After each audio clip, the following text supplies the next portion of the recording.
Estamos en comunicación con Miguel Palou, analista económico. ¿Cómo te va, Miguel? Daniela Benítez, Chipi Merino te saludan. ¿Cómo estás? Buen día, chicos. Buen mediodía, en realidad. ¿Cómo están? Bueno, acá viendo cómo vamos a solucionar la economía, no solo los Ah, tucumanos, sino de todo el país. Bueno, sí, ¿no? sobre este tema, hablando un poco de lo que tiene que ver, que ha publicado en esta entrevista el Wall Street Journal, el diario sobre el presidente Javier Milei, que habló del avance en las medidas económicas y lo que se está logrando a pasos agigantados, como para resumirte. ¿Cómo ves vos la situación que estamos viviendo en el país y si es real lo que está diciendo Milei? No, bueno, yo creo que hay ataques de pesimismo y de optimismo que son realmente propios de un conflicto psiquiátrico, pienso yo, que cuando tenemos que ser optimistas exageramos y cuando tenemos que ser pesimistas exageramos, ¿no? En un país con un 25% de inflación, con un sendero de inflación bastante elevado para los primeros meses del año al menos, desacelerando quizá a partir del segundo cuatrimestre, con reservas netas negativas, con una macro que está bastante complicada y que no ha mostrado solución permanente, y donde en los papeles han aparecido desde lo financiero un bono que no termina de arrancar, que es el BOPEAR, y algún tipo de limpiar la hoja de ruta o por lo menos la hoja de balance del Banco Central, para tratar de limpiar un poco los pasivos, más que nada en concordancia con lo que nosotros estimamos que es un plan que no ha llegado por lo menos a anunciarse del todo, y que no sabemos bien hacia dónde va, ¿no? Creo Claro. que en la entrevista Milei fue claro, no hay un plan B para la dolarización, es algo que nosotros, por lo menos desde mi punto de vista, es algo que está presente siempre desde las políticas económicas que se lanzaron desde un comienzo. Me parece que eran totalmente concordantes con la idea de en algún momento dolarizar la economía argentina. ¿Y por qué digo esto? Porque había varios actores desde el punto de vista intelectual que promovían esta medida. Uno era Compo, el otro era Rodríguez, se bajaron del gabinete, aparece Caputo con una idea dolarizadora en donde el factor dólar no era clave, ¿no? ¿Hola? Sí, te estoy escuchando. Sí. Perdón. En donde el factor dólares no era clave, Uh-huh. sino que la idea de Caputo era más que nada limpiar el balance del Banco Central y Sí. tratar de licuar peso.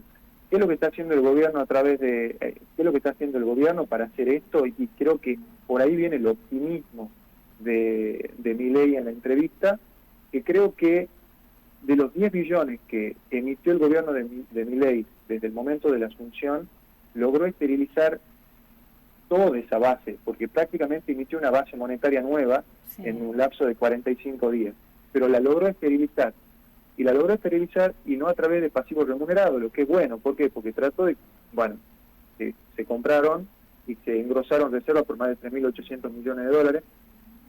El BOPEAL, que es Sí. un bono de canje, un bono de dólar, lo que hace Milei es tratar de esterilizar los pesos que están en la economía, saliendo de pases, los esteriliza. Es una deuda que no es licuable, porque es una deuda en dólares, pero que es Claro, pagadera recién en el año 2027, que también Milei sería gobierno. Por lo claro. tanto, tiene esa particularidad y es positivo. Por lo tanto, yo pienso que el optimismo tiene que ver más que nada con las buenas licitaciones que tuvo el BOPREAL la semana pasada, pero yo creo que ese optimismo es totalmente exagerado, puesto que la situación macro y la crisis Mm, macroeconómica argentina es bastante inestable. claro. Entonces estamos a un paso de mejorar, pero también estamos a medio paso de empeorar.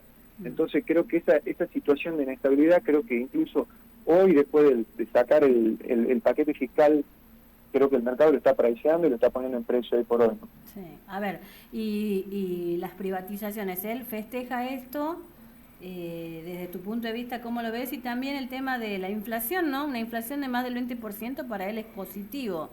¿Esto es así? ¿Es positivo para nuestro país que tengamos una inflación del 25%? Más No, a o... ver, yo creo que el gobierno tiene un aliado hoy por hoy, y una inflación elevada en un contexto de salarios congelados, Mm, en donde los gastos se mantienen congelados, más que nada un aliado y un enemigo al mismo tiempo, ¿no? Porque tampoco el factor calle en algún momento lo empieza a jugar bastante en contra. Hay que ver qué lapso o qué periodo de gracia le da la sociedad a las políticas macroeconómicas que va a implementar.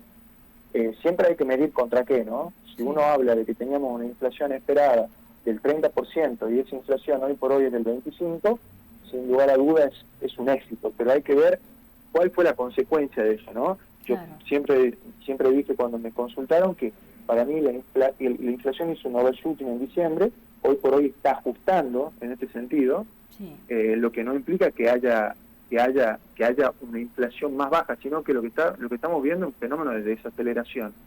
Y esa desaceleración y ese techo a la inflación, por lo menos en el mes de enero, en un contexto de altísima nominalidad, le está poniendo más que nada un escenario de paro económico, de recesión, ¿no? Sí. Entonces como que estamos entrando a pasos agigantados en un proceso de recesión con alta inflación, que es un escenario obviamente no deseado.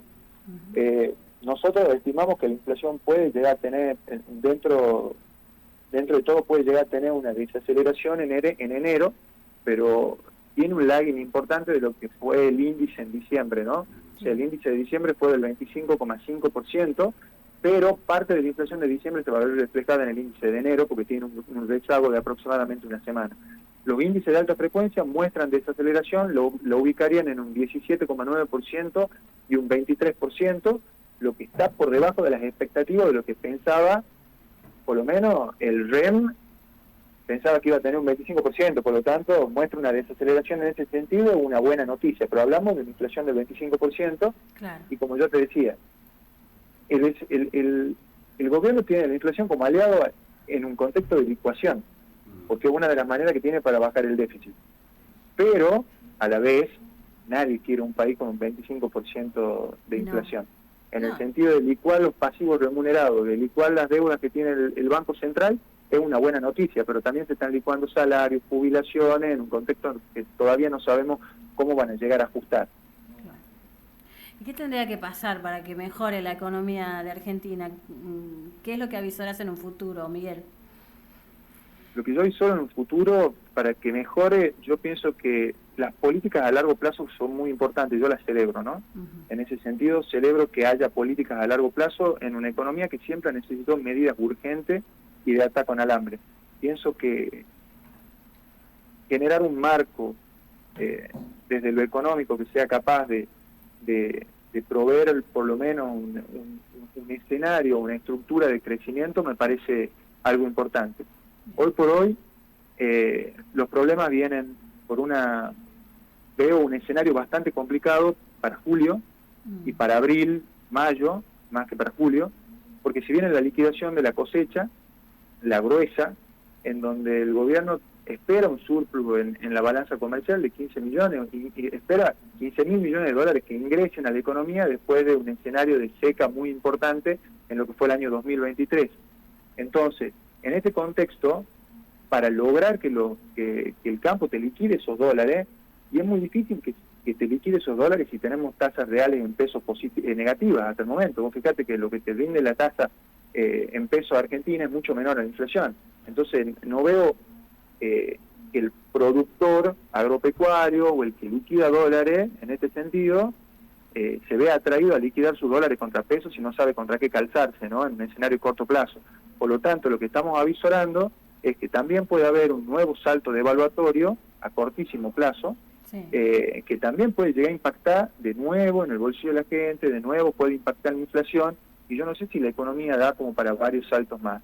Entonces, acá hay que estar muy atento, y esto creo que Milei ha dado varias señales al respecto en la entrevista que dio para el Wall Street Journal, que fue el concepto de dolarizar, porque si se llega a dar ese escenario a corto plazo, hay cosas que no estamos viendo claramente, porque hoy por hoy el dólar de conversión es 2.100 pesos, y hoy tenemos un dólar en 1.200. Entonces, ¿cuál va a ser el proceso de licuación? Si va a ser lo suficientemente agresivo, si tiene todavía margen como para ser agresivo de acá hasta la liquidación. Bueno, eso es lo que está por verse, y vemos un escenario de muchísima incertidumbre, por lo menos es lo que nosotros estamos planteando. Perfecto. Esta semana para mí clave, con el tema del DNU, con el tema de la ley Hongo, con todo el armado político, me parece muy importante, y la negociación obviamente con los gobernadores, que hoy por hoy también están en alerta, ¿no? Claro. Bueno, Miguel, ha quedado muy claro. Muchísimas gracias. Te agradecemos esta comunicación con Radio Prensa. Muchísimas gracias a ustedes y les mando un abrazo grande a todos. Hasta luego. Muchas gracias. Gracias. Bueno, Miguel Poló ahí, él es economista, haciendo un análisis un poquito de la situación económica, la dolarización, las privatizaciones y lo que avisora él, ¿no? Hay que tener cuidado. Abril, mayo, julio y también esta semana va a ser clave en lo que tiene que ver con el tratamiento de la ley ómnibus. Así que bueno, ahí vamos a estar atentos a lo que vaya pasando en el transcurso de los días con el debate de este DNU y de esta ley ómnibus.